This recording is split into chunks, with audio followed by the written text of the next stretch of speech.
guys, today I'm going to give you my recap of the last two episodes of The Bachelorette from this week. There was an episode Monday and an episode last night, so I decided to vlog my recap. Just a word of warning, if you have not seen these episodes yet and you plan to and you don't want to know what happens, you might want to come back to this video after you've seen the episode. But if you have seen the episode or you haven't and you want to know what happens, then keep on watching. I'm going to be referring to my notes during this vlog, so bear with me. If I'm looking down at my notes, and I'm going to read off my notes from time to time.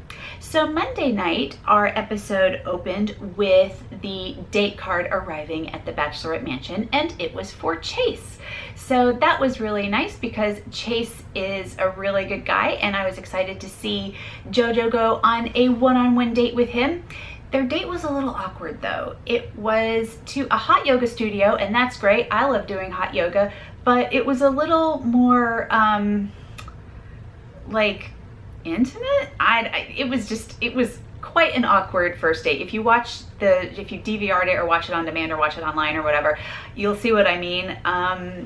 Yeah, it was a little uncomfortable, and I think they were uncomfortable as well. So I know they're trying to push the envelope a little on the dates. I like the fairy tale dates. This was not my favorite date.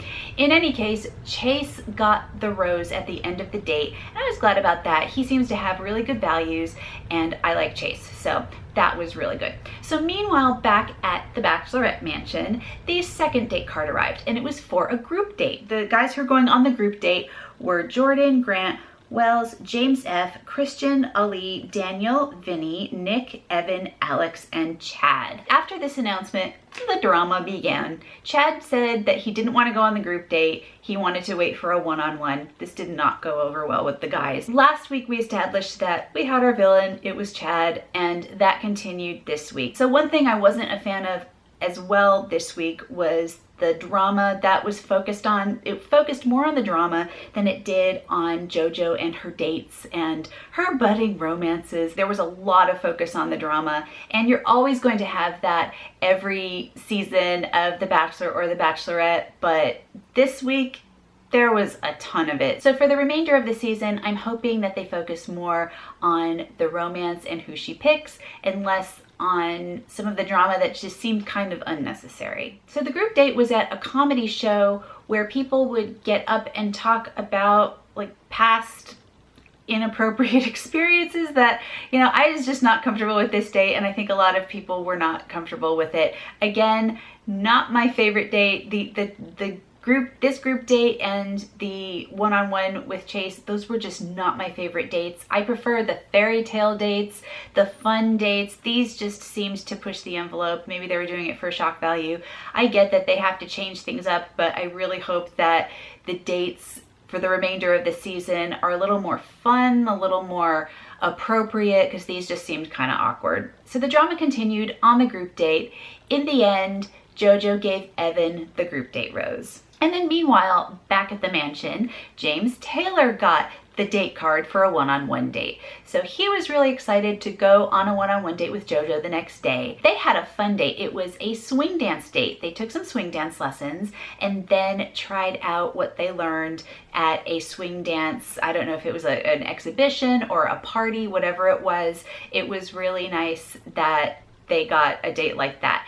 JoJo got to dress in a beautiful polka dot 1940s looking dress, and her hair was very 1940s looking in a Veronica Lake type of style, and James Taylor just seems to be a really sweet guy, and she gave him a rose at the end of the date, so I was really glad to see that. So then the next day, all the guys were hanging out in the Bachelorette mansion, and Chris Harrison showed up. He took care of some of the drama and then also announced to the guys that JoJo did not want a cocktail party before the rose ceremony, but she did want to have a pool party. So the episode ended with that. There was no rose ceremony at the end of this episode. Usually I don't like that, but that's okay because the next episode was the very next night, so I could wait a day. The next episode last night started with the pool party. Everybody seems to have a nice time. JoJo got some one-on-one time with some of the guys, and they all seemed to have a nice time. The drama from the previous episode continued, and then we had the rose ceremony.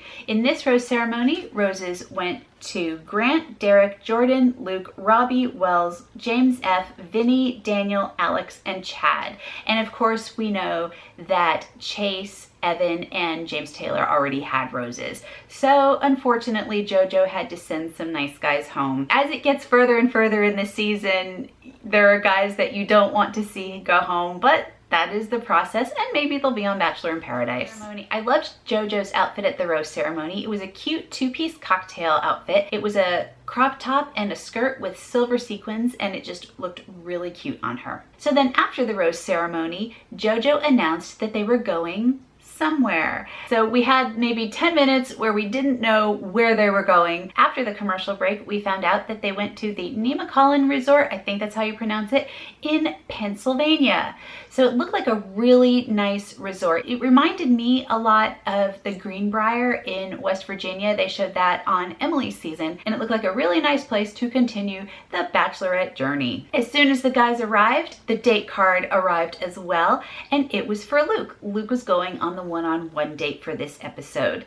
And I was really happy to see that because I really like Luke, and I was glad to see that he got a one-on-one with JoJo. Their date was to hang out in a hot tub in the woods. This was a wood-fired hot tub, and Luke had to chop the wood for it.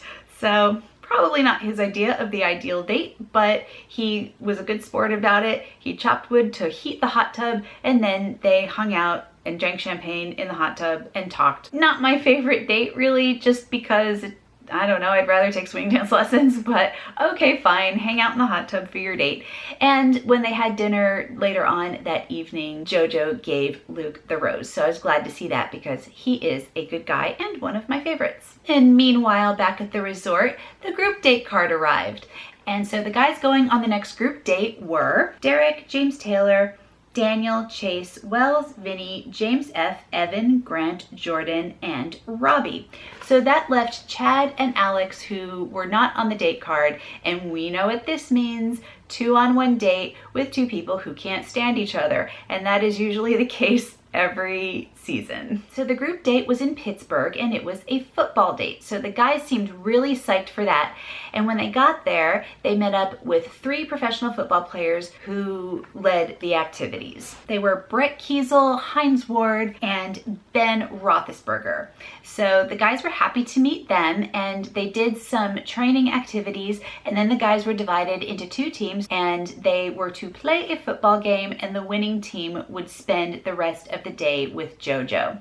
So the blue team won. It was Jordan's team, and that's not surprising. I figured Jordan would be good at the activities on this date, so his team won, and the white team had to go back to the resort and not spend the rest of the day with JoJo. They seemed so defeated. So meanwhile, back at the resort, Alex and Chad got the date card, so we confirmed that they were going on the 2-on-1 date. So with the 2-on-1 date, there's 2 men, 1 rose, 1 stays, 1 goes, and so JoJo was going to send one of them home. So then back to the group date, there was a cocktail party, and JoJo gave the rose to Jordan. So now we had the 2-on-1 date. So the 2-on-1 date is usually, like I said, 2 people who can't stand each other, and the bachelor or bachelorette sends one of them home. So JoJo talked to both Alex and Chad, and in the end, she made the decision to send Chad home. All of the guys seemed really happy about this. They broke out the champagne and were celebrating. You know, there's the drama for you for this season. And then the episode ended with Chad showing up at the window or the door of the guy's suite. So he didn't go home just yet. We don't know what's going to happen because that is how the episode ended. Keep in mind that they tried to make it look kind of scary that Chad showed up at the guy's suite, but keep in mind it was Chad and a bunch of camera crew behind him, so who knows how real this is. It's entertainment. They focused on a lot of drama this week. It was not my favorite. So hopefully for the remainder of the season, again, they will focus on JoJo and her budding relationships. But in this case, you know, we had our drama for this week. There was no rose ceremony at the end of this episode, so we have to wait 2 weeks to see who gets a rose from this episode. So all in all, this was not my favorite week for The Bachelorette. These 2 episodes were not exactly my favorite, especially Monday night. Didn't love it at all. But hopefully the remainder of the season will focus more on the fairy tale dates and, you know, the things that we all love about The Bachelor and Bachelorette. So we have to wait 2 weeks to see what happens, but I'll give you my recap at that time. In the meantime, I hope you liked this video. If you did, give it a thumbs up, subscribe to my channel, and I will see you all next time. Bye!